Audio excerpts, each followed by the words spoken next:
Welcome back, everybody. This is going to be part 2 of 4 on my lecture series covering quadratic equations. If you haven't seen the first part, please go check it out now. In this video, we're going to learn how to solve quadratic equations using the square root property. Let's get started.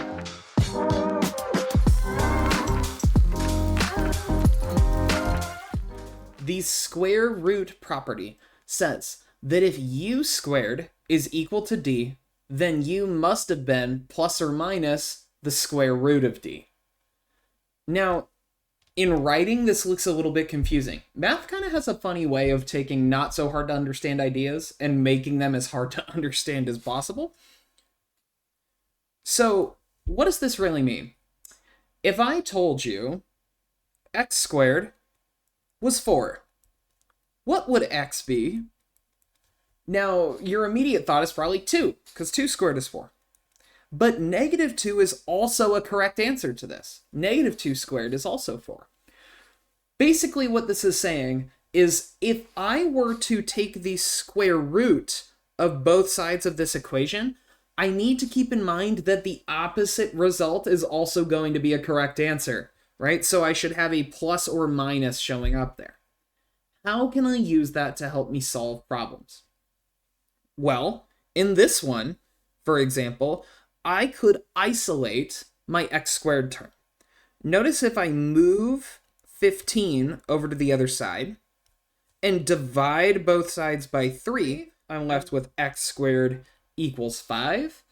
And now I want to clear that squared power on the left side. So I square root both sides, and my my square and my radical cancel, and I'm left with x equals, using the square root property, plus or minus root 5.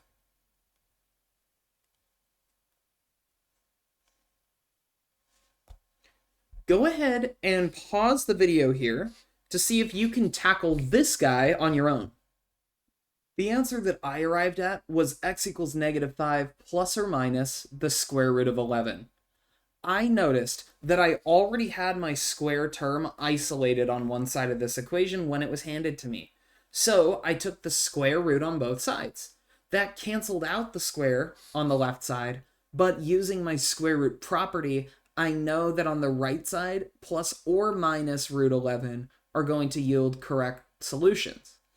Then I just had to move the negative 5 over. So negative 5 plus root 11 and negative 5 minus root 11 are the solutions to this equation.